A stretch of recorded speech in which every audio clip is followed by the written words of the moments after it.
The file storage section of the software has several functions that are very useful. The first tab is the backup and restore function. The backup function can be used to back up all pulse frequency software installed on your computer to a flash drive or external hard drive.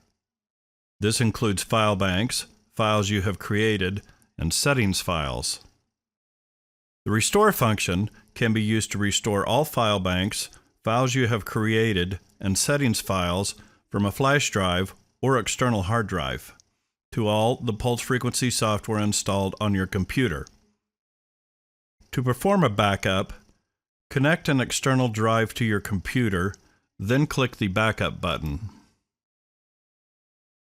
A dialog box will display here that lists all of the software installed on your computer and then the external drives that are found. You want to select the external drive you want to use. There could be more than one, and click the Backup button. It will sequentially back up every piece of pulse frequency software you have.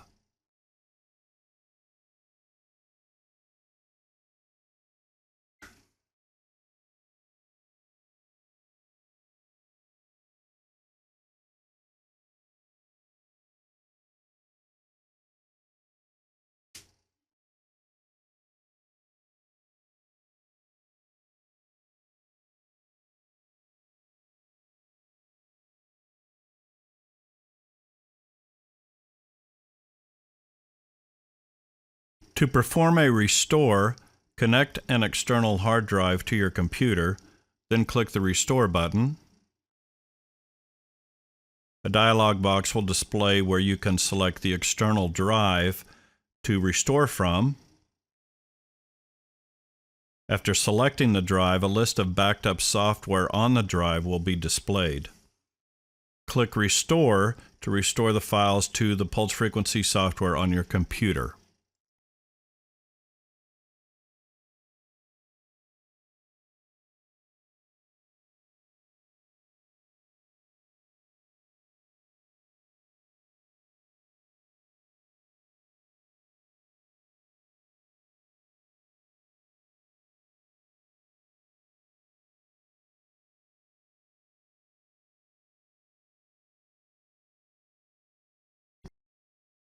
The second tab allows you to select the detection method for your device. By default, it is set to Auto Detect. This means that the software will automatically look for the device on your computer. When it finds the device, it'll remember where it's at. For the overwhelming majority of cases, Auto Detect is what you should use. In some rare cases, like older laptops, some finicky laptops, or some finicky systems, it may be necessary to switch to Manual Detect. Manual Detect is where you would have to detect your device manually. When this happens, the user guide will explain the process you should follow to do this. The third tab in the software is not used for MagRez devices. And that's how you use the file storage section of the software.